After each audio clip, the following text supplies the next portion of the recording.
Welcome to the place where people of faith find real answers. We believe women deserve more than just religious band-aids for their most difficult and destructive relationships. And now for today's episode of Relationship Truth Unfiltered.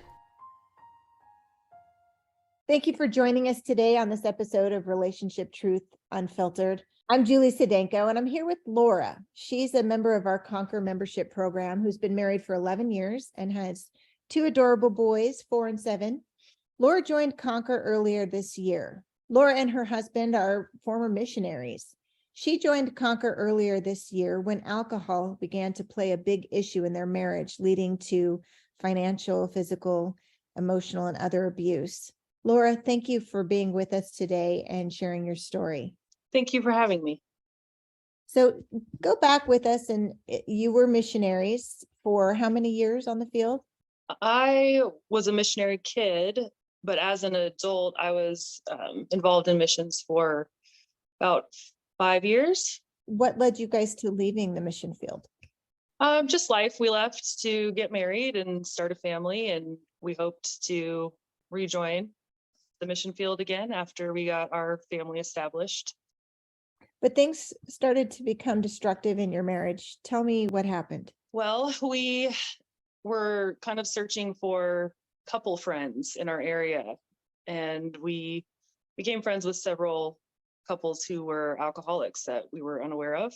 And my husband had struggled with drinking as a teenager before I knew him. And so when alcohol started being presented at every function we went to, and he started to cope with the stresses of married life and young kids and added responsibility. And when I would challenge him on how much he was drinking, that's when the pushback really started to protect his addiction. There was a lot of lying, a lot of gaslighting to cover the drinking.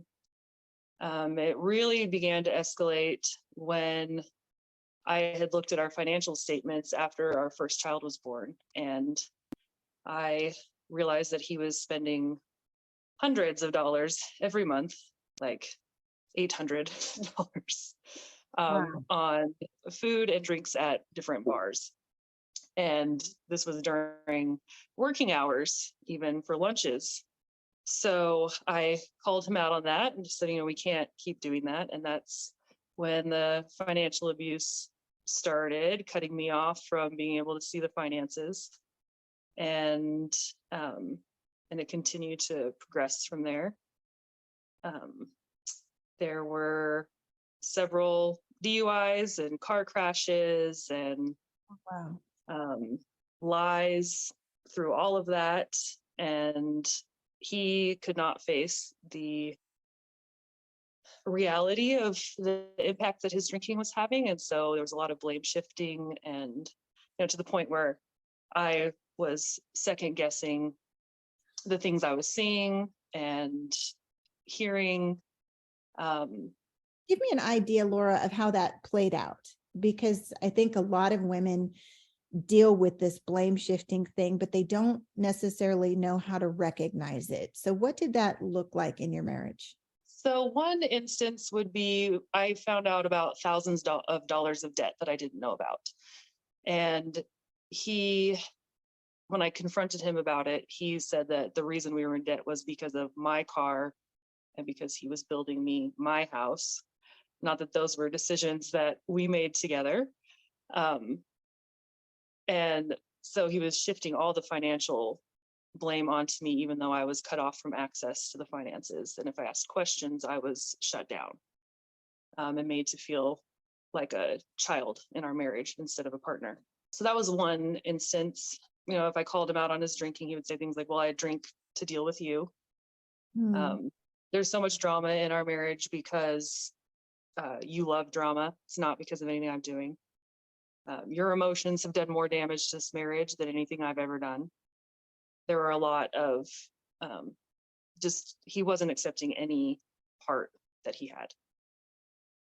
How did he do that when he got a DUI? That should have been a huge wake-up call, right? Well, the first Or one. was that your fault too? Well, the first one happened because I had gotten sick and was unable to take care of our child. And so I asked him to come home from work early, and he had been drinking on the job, and um, and he flipped the car um, and totaled it. It was my car. So I had no transportation after that either. And it was, he took a little bit of responsibility for that one, but it was still, I was the one who asked him to come home. And if he would have stayed at work, then he would have been sober by the time he drove home, or I should say under the limit by the time he drove home. And then the second one, that was the cop's fault. That wasn't my fault. That was, he hadn't been drinking. He had been drinking kombucha on an empty stomach, and he would not allow them to breathalyze him. And so there was no physical evidence. So he didn't end up getting a DUI, but that was a lie he perpetuated for several years. That sounds pretty bad. Did it get worse? How bad did it get? So one time he was drinking and he started using his physical presence to scare me. We were arguing. So he was puffing his chest out and holding his hands, in fists beside him and stepping towards me and saying, what, like he was going to fight me.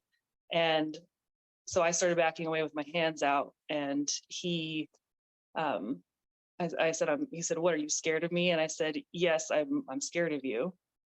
And he said, if I was going to hurt you, I would hurt you. And then I had backed up into a wall by that, and he punched the wall beside my head.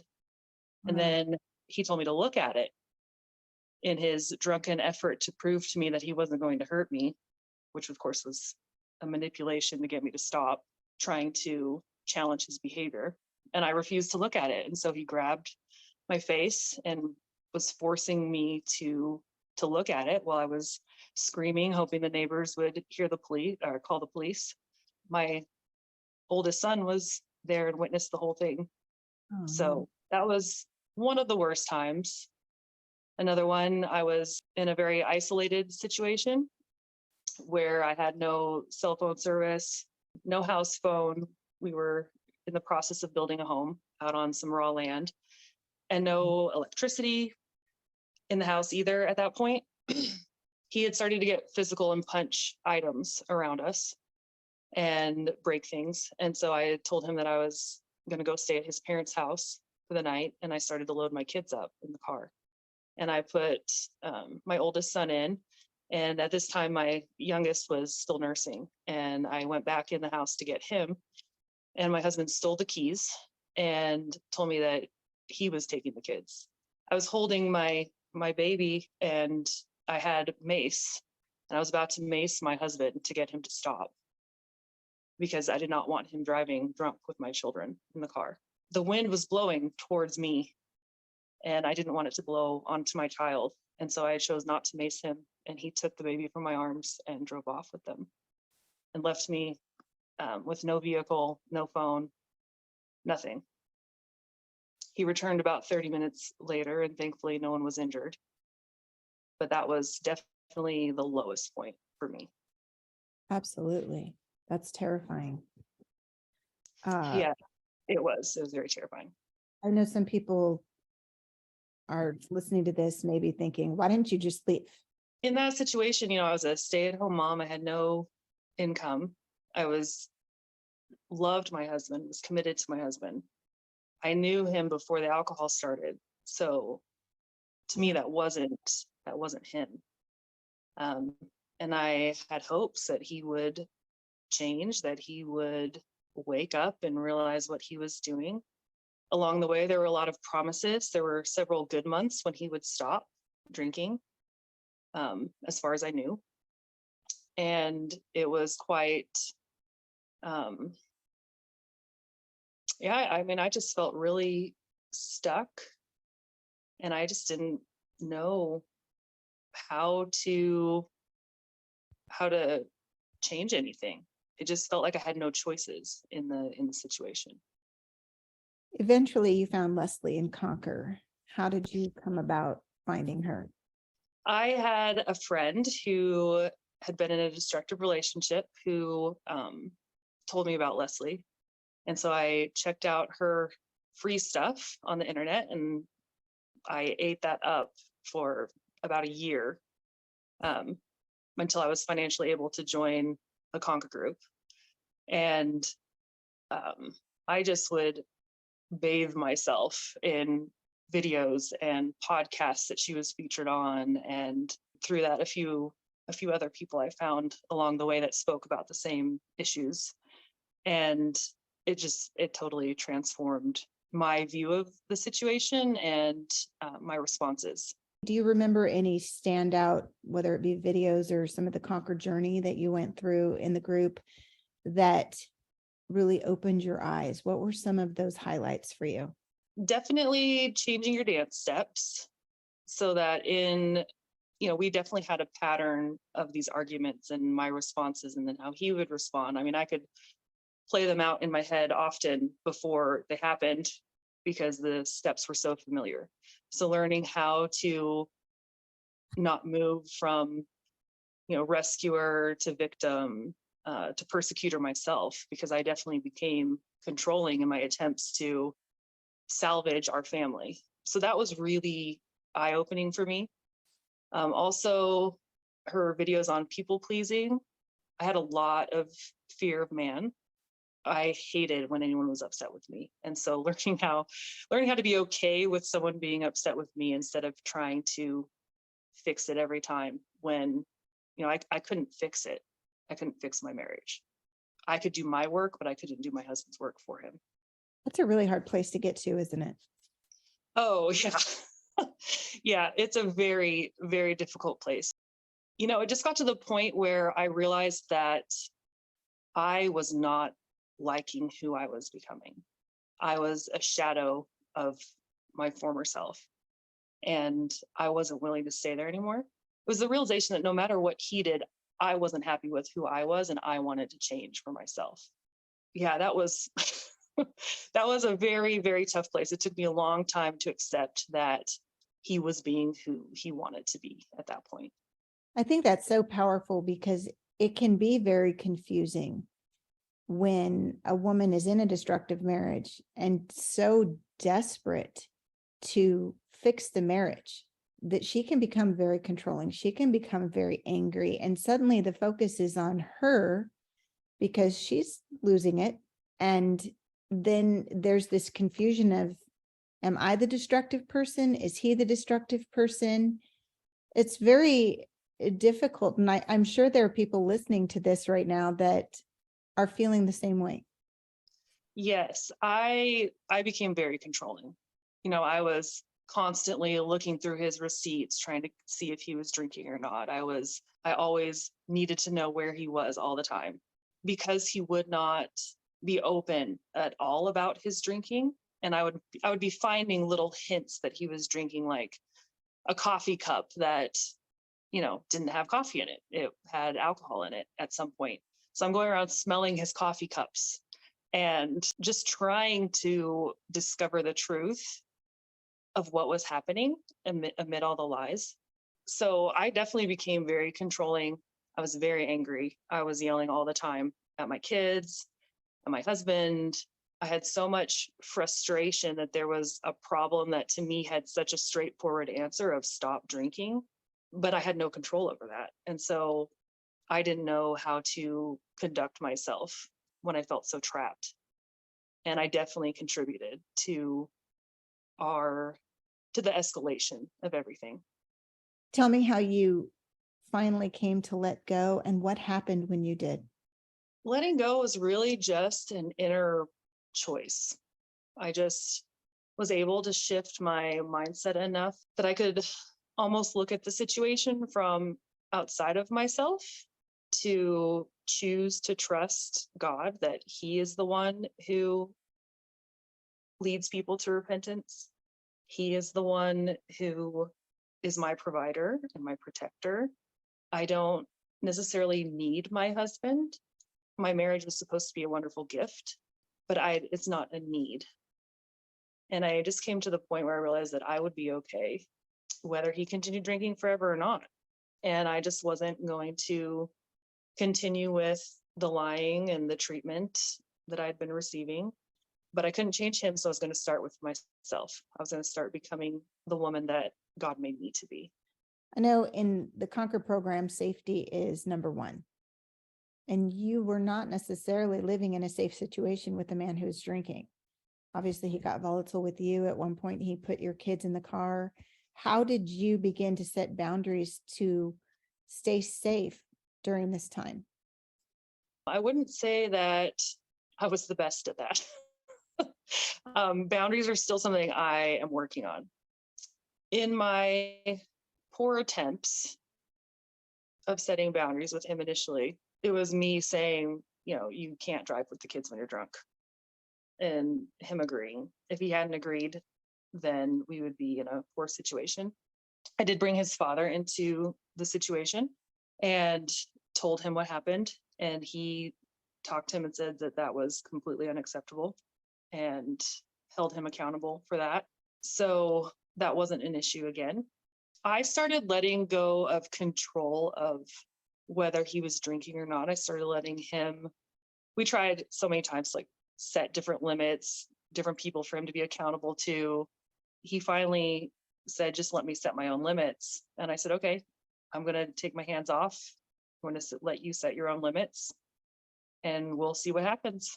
But I did say, no driving with the kids drunk.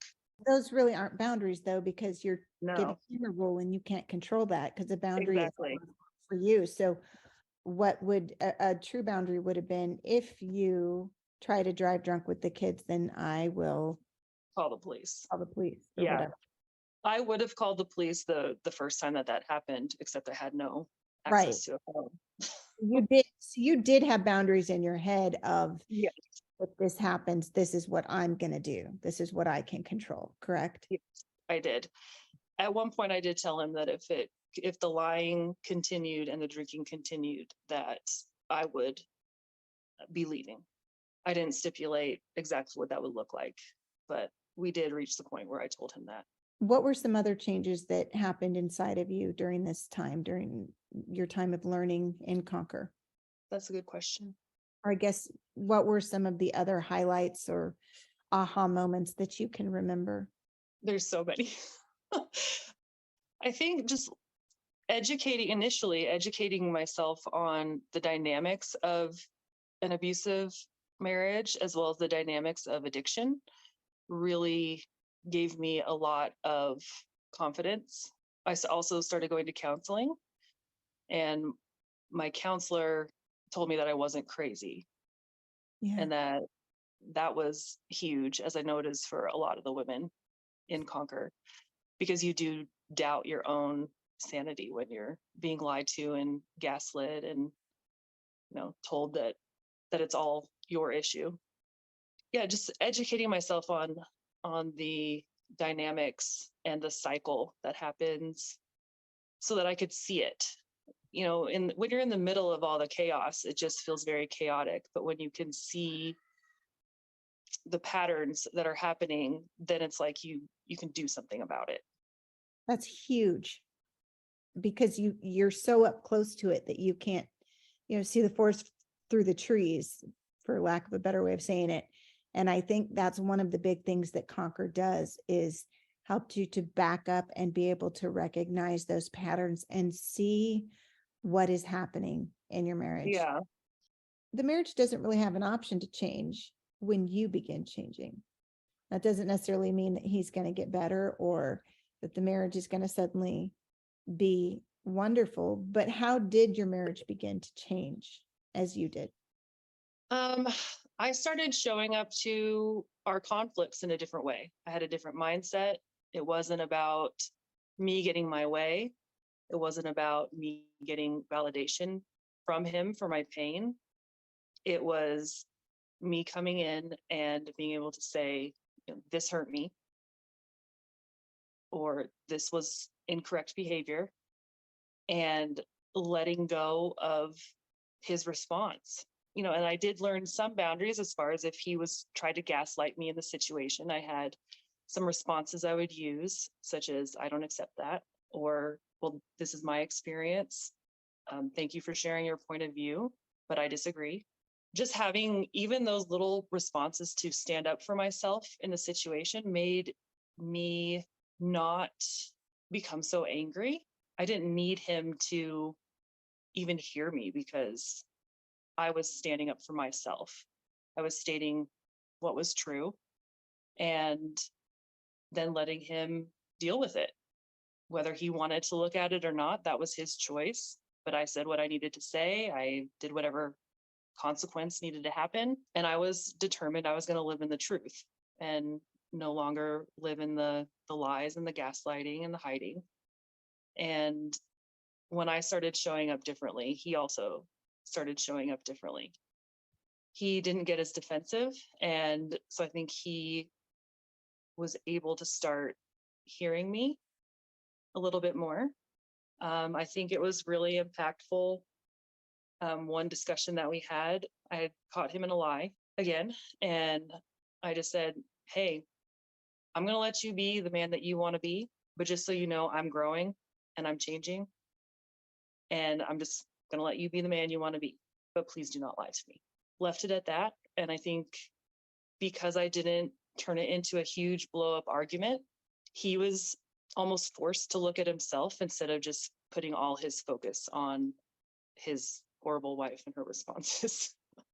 Sometimes we so desperately want them to care about what they've done, to care about how they've hurt us, hurt the kids, hurt our finances. And it is so devastating emotionally when they don't, that it can flip you out. It was still hurtful when he wouldn't hear me or when I didn't get the validation that would have been nice to have from him.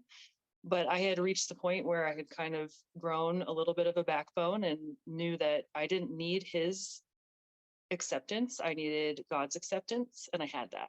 That was a big change for me because previously my relationship with my husband was not, even my side of it wasn't pleasing to God. And I was determined to make that my priority. Where are you guys at now? Well, now my husband is going to counseling and he has been sober for, I think it's about 6 months now, maybe 7. And there's still some underlying beliefs that have the potential. I don't know if he's really gotten the skills yet to deal with the major stresses in life. He's still doing his work for sure. But I would say that our marriage isn't destructive anymore currently. I would say it's difficult and we're still growing, but we actually can laugh together now and have discussions where he does hear me. He's not as afraid of my emotions now. We're growing closer. Yeah, I'm trying to continue to do my own work while he does his, and it's looking fairly positive. But I know that if he goes back to drinking, back to the destructive behavior, I know that I'm going to be okay. I know that no matter what choices he makes, that I'll be okay. And I'm not willing to go back to how it was. So even if his behavior reverts, mine is not going to. Wow. How did the alcoholism and the dynamic of the marriage affect your children? I know they're young. So my kids definitely knew when dad was drinking. You know, if my youngest toddler saw a beer, he would, say, oh, that's daddy's favorite drink. They definitely knew. My oldest, who witnessed the physical instance in our marriage, he was definitely impacted. He's brought it up to me every few months since it happened. And that was quite a few years ago. I think he was 3 when that happened. He's 7 now. Wow. And yeah, so How does he bring it up? he'll say, remember that time when daddy hurt you? And he just wants to talk about it. Or if he has a conflict with another friend and we're discussing, how he should have behaved himself and stuff, he might bring it up then. It's definitely something that he has been trying to process through at all his different stages of development. Has your husband dealt with it with them? No, he has not. I'm hoping to eventually broach that subject with him. The most recent time that my son brought it up was at the dinner table with my husband there. but that was pretty close to the beginning of this current stint of sobriety. I don't think my husband was ready to address it yet. And so he didn't say a word about it. So I just talked with my son about it and said, yes, that was wrong. And daddy's knows that that was wrong. And he's told me that he's sorry and hasn't done that again. So that's kind of how we have just talked about it. But I do hope eventually my husband will sit down and talk to him. Do you have a fear that your sons may struggle with alcohol, or how will you deal with that when the time comes? I definitely do. Where I live, drinking is very prevalent culturally, even among high school age. It's very, very prevalent. And so I do worry about that, but my hope is to educate them enough while they're young that they make different choices. Laura, if you were talking to a woman who's listening to this and her husband is struggling with addiction, somebody who's in the place that you were, what do you wish someone had told you, and what would you like to say to our listeners? I would say, trust your gut. Most of the time when you think that they're lying, they probably are. And that God sees everything. He sees your pain. He sees your struggle. He sees how hard you have fought for your marriage. And no matter what responses you get from family or friends or your church or your community, God sees and he knows. He is your support, and he's right there with you, holding your hand through all of it. And even if your spouse never turns from their addiction, you have options, you have choices, and you can improve your situation and still be the woman that you want to be in that situation. Do you have any specifics or memories as to how God was real to you during this time? Oh, there's so many.